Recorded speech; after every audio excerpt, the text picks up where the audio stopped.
Hello and welcome back to Aetheral Space 4.1. Well, that's a short number. I never thought this day would come. I can finally delete all... Because I told you before, like, every time we finish an arc, I could delete all the last arc's recordings. I have, like, 50 Audacity recordings on my computer for Arc 3. Gonna delete them after this goes up. But I had a question for you, Tan. Yeah. What was the name of Arc 3? And Arc 1 and 2, for that matter, if they weren't already named. I think we agreed that there's sort of, like, planet names for the arc. So the last one would have been Talden Arc. Then Yosloth. Okay, so the second one was Yosloth, but what was the first one, then? Kalis Breck Arc. So what'll this one be? Or is that a spoiler? Am I not allowed to know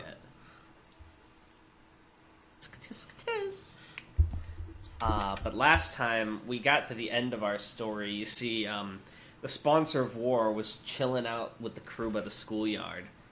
He was finding trouble, but he was never looking too hard, until Skipper came along and blew his brains out, if I remember correctly. Correctly, yes. Is that what happened? And then Skipper was like, that's all, folks. And then they left. And Maria was like, I'm so glad that we got together again, Musashi. And she's also a Gene Tyrant the whole time, but no one knows it. But she was also like, let's go the fuck home, I hate Talden. Yeah. All my homies hate Talden. I don't even remember what her voice was. I forget all the characters' voices that aren't in the main cast, like, every time we do this. Noelle met a weird man in an alley. Oh, yeah, isn't Noelle, like, they gave her a chip. It was like, hey, come work for the fascist people. And she was like, I'll think about it. I'm Noelle. Yeah, and then like, that's what she said. Fucking Alfred showed up. He was like, whoa. Yeah. Wait, who's Alfred? Well, his name was Smith, but he's like Batman's Alfred in terms of his face. Is he? He's the Alfred to Marie and Musashi? To Noelle? No, I'm saying no. Who is he the Alfred to? I'm just saying he looks like Alfred, his face. Oh, that's it? He just exists? Well, what is his relevance again? I don't remember Smith. He was the big guy. He showed up his eye. Don't listen to them, Noel. You should come do what I say, Noel. Noel Chad. Sorry, there was a lot that happened last chapter. I don't remember all the little details. Chael fell. I only wish that there had been more time spent describing the fall. I thought it would have been a really cool scene if it like went over each layer as he went down and he like remembered something bad about his time on each layer. But then again, that might have also been overkill. I couldn't tell you. But There's a lot of it was fucking something layers. that passed through my brain. Yeah. Well, there were like 3 layers that they went over when he went up, yeah. so it would be like that many back down. Wait, what is this? Just a letter that's yours. Am I in trouble? I don't know. Sometimes they do statements. Oh no. Alright, we're doing this live, Tan, sorry. What could it be? Do you mind? What's the letter? It's a letter from their bank. Uh-oh. What could it be? I don't know. It's an unboxing video now. Sorry, I took it over for a second. I'm excited to find out. You are pre-selected for the Censored Bank Signature Card, which is designed to evolve to your needs. You'll earn more because you get to choose and change your 5% and 2% cashback categories Holy each quarter. shit. You can even sign up for a text message or an email to remind you to choose your categories. Put yourself in control of your earning potential. Bro, now this is epic. See, they kind of caught me off guard because when I first opened it, what I saw was a $150 one-time bonus, but you have to sign up for their credit card to Wow. get it. That was great. Shall we read Aetheral Space now? Yes. Well, we didn't mention what happened at the end of Arc 3, where the fucking ship was like, did you show me your license plate and registration? Oh, shit, yeah! They were, like, going up, and there was a giant ship, and they were like, oh, mate, you're under arrest, yeah? And then Dragon was like, oh no, I'm Dragon! And then it ended there. Yeah, sure. Every character just says their own name. Like That's a how Pokemon. you know which one they are. Skipper! Skip! Sorry. There was a saying among the servicemen of Unite Fleet. They said that Captain Jaime... Is it Jaime or Jamie? Jamie. Captain Jamie, that would be M-I-E, No. or there would be two E's. We're doing Game of Thrones spelling, you fool. Okay. They said that Captain Jamie Pierrot, is it Pierrot? Yeah. Was the captain of two ships. The first was called the Unite Regent. The second was called the Unified Alliance of Planets. What was the Unite Regent? Why does that name sound familiar? And that's the first time we said it, I'm pretty sure.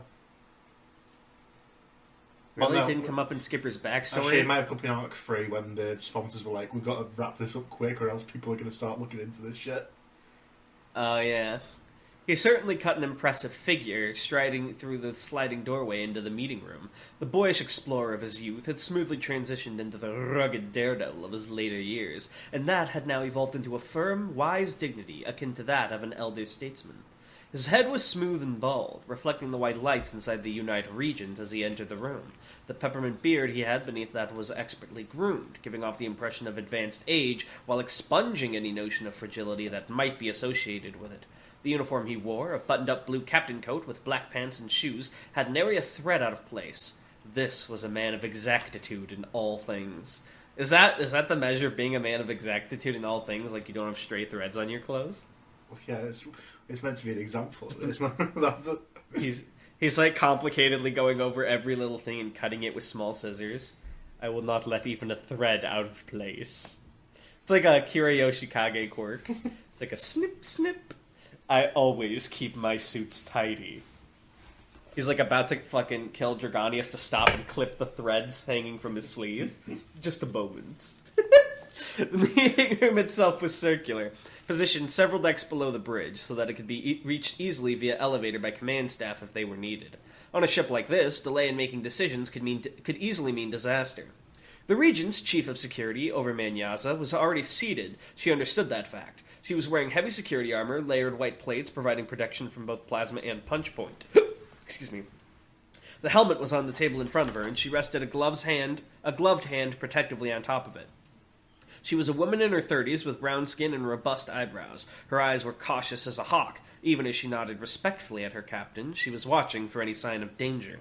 If Yaza had the eyes of a hawk, then the head of personnel, Overman Langston, had the eyes of an owl, wide and anxious. He was pacing nervously back and forth, muttering silently to himself. Perhaps the cogitant was running numbers in his mind, or perhaps that. That's minus 6, right? Perhaps the Umbrant was running numbers in his mind, or practicing what he would say in this consultation. His green uniform was disheveled. Given the late hour, he'd probably thrown it on quickly. Underman Rose, one of the newer cadets, brought aboard the Unite Regent, followed behind the captain. The pale young woman's short black hair was messy in the kind of way that can only be deliberate, just enough to be noticeable, but not enough to impede. She wore the red jumpsuit of an underman, her Unite Fleet badge proudly placed over her heart. Captain Pierrot pulled up his seat at the head of the table and sat down, fingers clasped in front of him. So just now that we have a Gene Tyrant, so like Umbrant and all of them, these were like whole races of people created by Gene Tyrants. Yeah, for specific sort of purposes. Oh, that's crazy. Thank you for coming. Thank you for coming at such short notice, everyone. I just want to say, when I was sort of describing this guy, I am picturing Patrick Stewart at all times. Was that the voice I was doing? It's sort of like this. It's like Professor X or Captain Picard. Oh, I was thinking of Patrick Star from SpongeBob because I'm stupid. Thank you for coming at such short notice, everyone. I understand this is cutting into your own free time, but I thought it only prudent to take stock of matters while we have a quiet moment. I'm so sorry there's so much phlegm. Free time, Yaza smirked humorlessly. Believe me, Cap, if you hadn't called for me, I'd be in my quarters doing pretty much nothing. All the same, I appreciate it. On your part as well, Mr. Langston. Sure, okay, Langston said, hurriedly getting into his own chair. He was already pulling a holographic projector out of his pocket. There's a lot to get into, so maybe we should skip the pleasantries? Pierrot sighed, but there was still a smile on his face.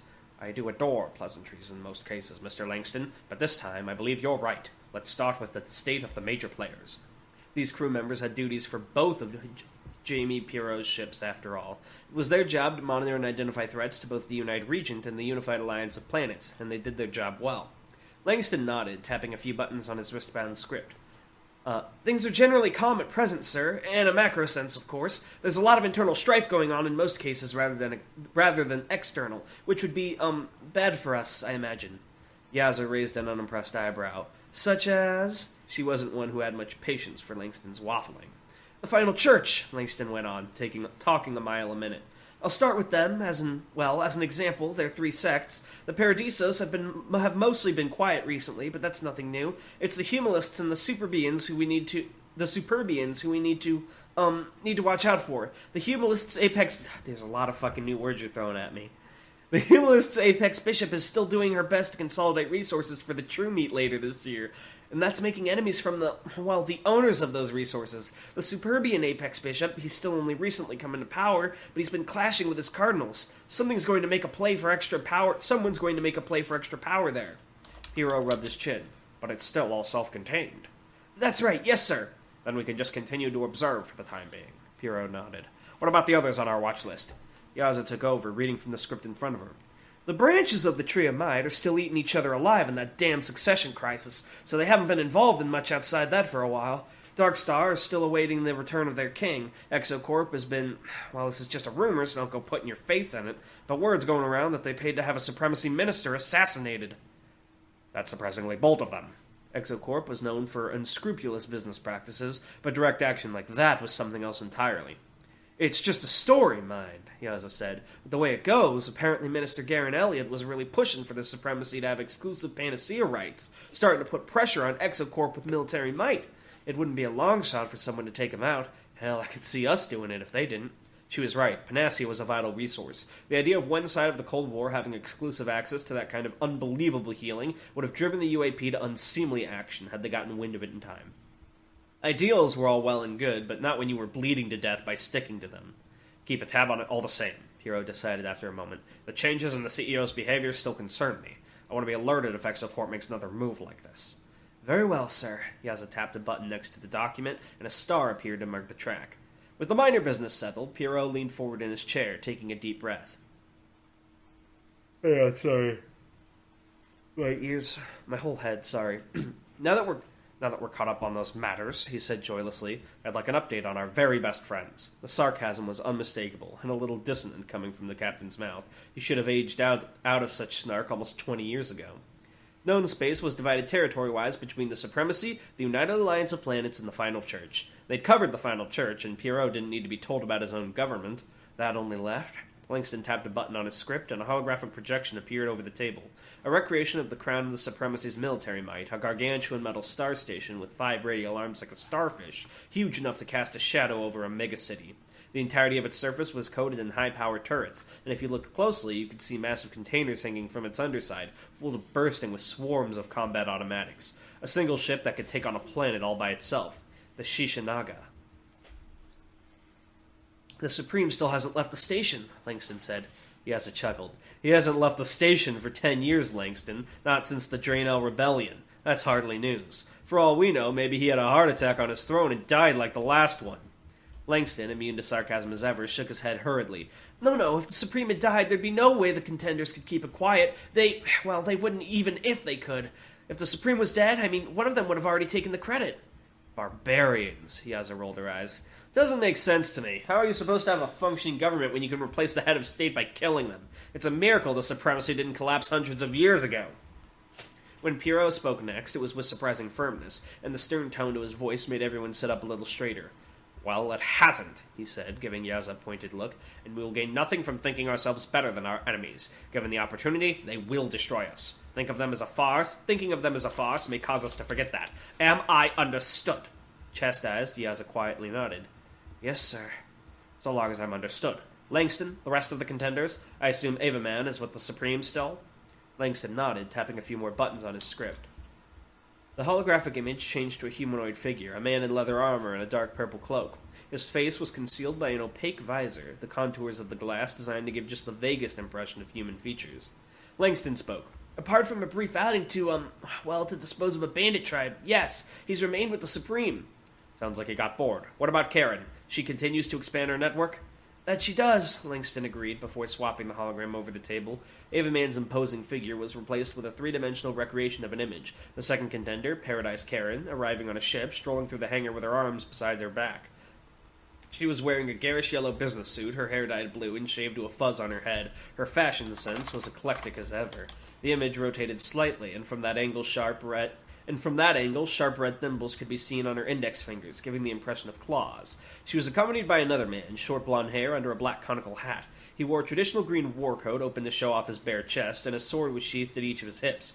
The man was clearly quite tall, but Paradise Karen stood a head over him all the same. Balte Kojiro?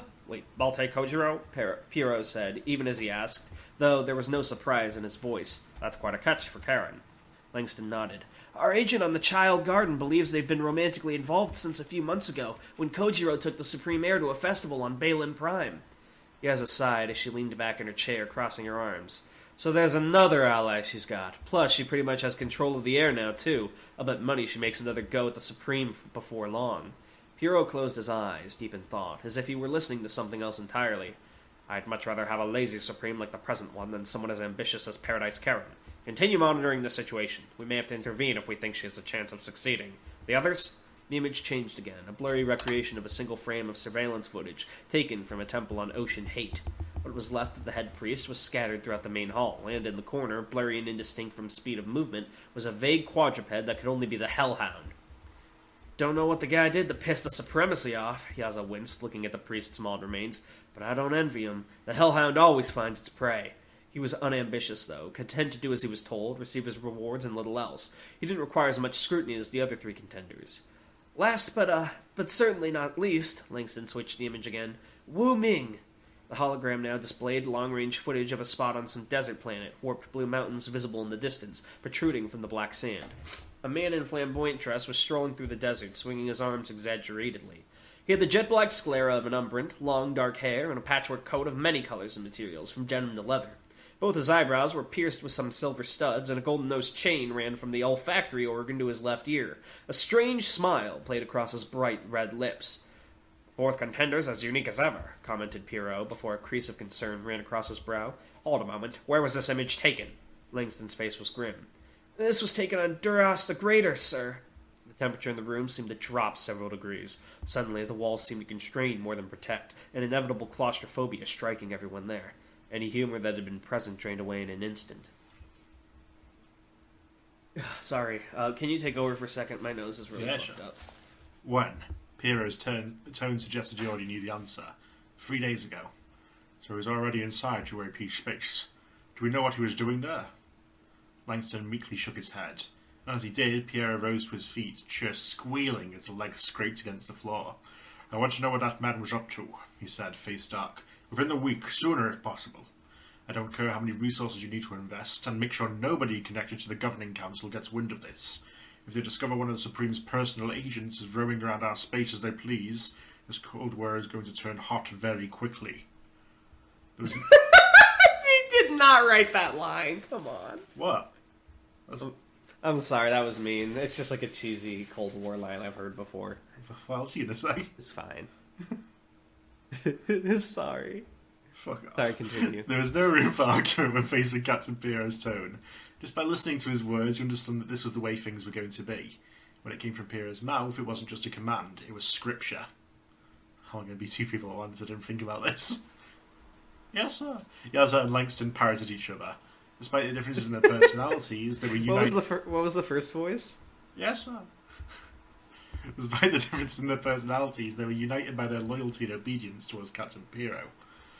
Dismissed. With the orders handed down, Pierrot turned swiftly on his heel and marched out of the room, Underman Rose following quickly after him.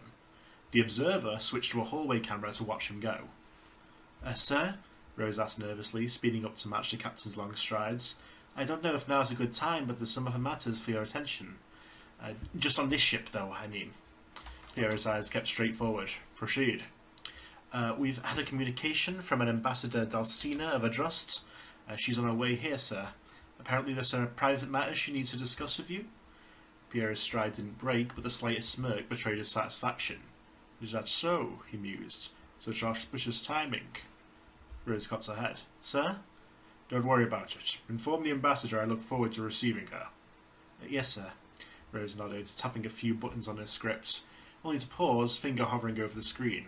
Oh, sir, I almost forgot. You want me to keep you informed on the prisoners we put up in the Ulu system. We've brought them aboard and got them processed. The ship is impounded in Hangar 19, but we've confirmed no suspicious articles on board. I'm very glad to hear that, Underman Roche, Piero said, coming to a stop outside the elevator doors. But I feel I must correct you on one little thing. This skipper and his crew aren't our prisoners. They're our guests. Please inform them they're invited to dinner in my personal quarters tonight. And without another word... I have personally awarded them one Nintendo Switch to entertain themselves. And without another word, he stepped into the elevator, tapped a button, and went zooming up. Rose left to stand there, script still held between her hands, face a mask of confusion. Huh? She said. Now this is what I call hospitality, grinned Skipper, leaning back in his seat, boots perched on top of the expensive-looking table. Really? Dragon raised a typically judgmental eyebrow. It's not what I'd call it. What would you call it, Mr. Dragon? Serena said cheerfully. She was sat across from Dragon, happily folding and unfolding a napkin that had foolishly been put within harm's reach. I love that description, foolishly been put. I'd call it the exact same thing that happened back on Talden. We're prisoners. Believe you me, they're nice right now, but the minute we're not useful to them anymore, it'll be the exact same thing. Ruth spoke up. Her arms were folded, and her eyes were flicking cautiously around the room. I won't let them do anything to you guys, she said seriously. Don't worry. I'm not worried, Dragon backtracked. I'm just saying what's going to happen. None of you guys can say I didn't warn you now is all. Are we clear on that? I definitely warned all of you. Yeah. Dragon. Skipper waved a dismissive hand, still leaning so far back in his chair that it was eye level with the ceiling. I hear ya. Dragon leaned forward, eyebrows creased in annoyance. What did I say then? Another wave of the hand. I hear ya. After having their ship impounded, they'd been escorted up to the quarters of the captain of the ship. No one did threaten them or physically force them to come up here, per se, but there's an undeniable implication that they'd regret it if they didn't comply. The room itself was surprisingly large for a military ship. It seemed more like a dining room from some kind of classical manor than something you'd find on a starship. All wood upholstery and antiques. A collection of esoteric and ancient-looking weapons took up the entire far wall behind a glass display case. There, ceremonial daggers and intricately carved spears were neighbours to gold-trimmed muskets and shields emblazoned with the sigils of nations that no longer existed. The long desk that the captain presumably worked at was empty, with not even a deactivated script present on its surface. It seemed that this place, at least, had better security than Deer's office back on Talden. Still, at least Deer had the decencies to be there when they dragged into his office. Since being brought in here, Dragon hadn't seen even a peep of Captain Piero, whatever his name was. Well, it seemed like it was about to change. Dragon could hear measured, even footsteps coming from the hallway outside. On cue, the doors opened, and an older man stepped in, smiling genially. He wore the uniform of a Unite Fleet captain. I apologise for the wait, my friends, he said, friendliness in his voice. We've been quite busy the last couple of days, so I've had a great deal to attend to. I trust I didn't make you wait too long. He said all the right things. There was an unmistakable kindness to his face. Not the slightest trace of malice or hostility was present in any of his body language. But Dragon knew instinctively, the moment he saw Captain Piero, this man is a liar. I love this. I'm not even memeing. I love that trope of like they can simply sense like lying or killing intent, just like an aura. Dragon could instantly tell. This guy, he smells like lies and dishonesty, and it's like there's a fucking JoJo menacing sign above his head. Welcome. So Unite Fleet is like the UAP's space navy, right? I don't know what you would call it's like Starfleet, basically. This is army. Very clearly like Star Trek-ish. Okay. So he's like their space military. Yeah, basically. Okay, interesting. So I have one question for you and one question for the viewers. Yeah. All right. So, my question for the viewers is, what do you guys think this dude wants? Smile. And my question for Tanhony is, what would each of the main characters of our stories' mains be in Smash Brothers? Dragon would play as a villager. No, he wouldn't. He wouldn't. That's what I'd play as. Skipper would play as Mario. Horse. Dragon would play as Kirby. No, Serene. Yeah, Mm. Dragon would play as Pikachu. Ruth would Makes sense. play as I see. Bowser. Of course. Bruno would play as Fox. Uh-huh. Serena would play as Isabel.